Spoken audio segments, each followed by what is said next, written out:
Greetings. In this video we are going to be looking at the A major scale on page 35 of the Julio Sagreras Guitar Lessons Book 1. I will provide a link in the description if you want to find this book. It has a lot of useful material for practicing reading, teaching music, and also these scales. I encourage you to learn the fingerings exactly. Here's the A major scale.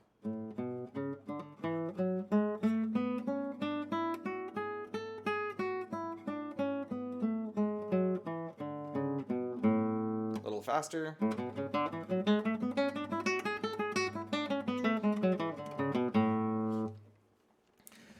When practicing this scale, there's a temptation when we get to these strings, the first two strings, to close up this gap and turn our hand this way.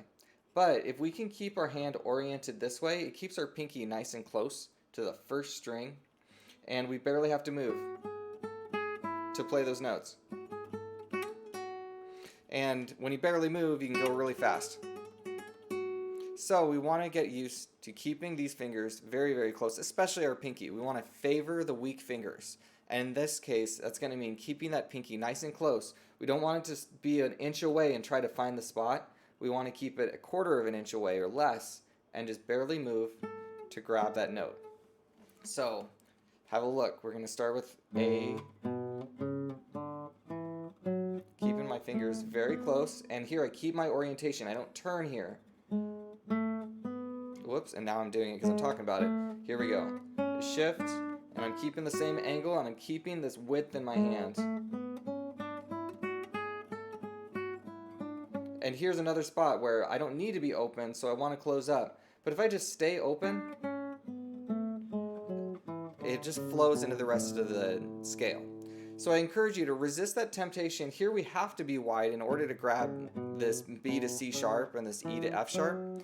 But here we don't have to be as wide, but if we stay wide, it's going to set us up to grab this first string. And we want to start learning to keep our hand nice and wide and open so that we can do, something like this, where our fingers just stay close to the string. We want to be able to hover all four fingertips very close to their destinations. If we can do that, we don't have to move far at all.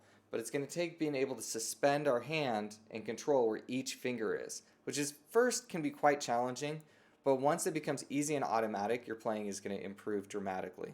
So I encourage you to work on developing this level of control. Keep this open, wide hand, whether you're up here, where you can see my knuckles start to come over the fretboard in order to reach this area effectively. And then I slide up. My knuckles are going to come down behind the neck a little bit, but they are going to keep my fingers very, very close to the frets. So we want this kind of consistency unless we have to change for some weird stretch or reach or something. So practice that, work on it. It will help you with your technique. This is yet another tool you can put in your toolbox to conquer tricky passages. Thank you for watching.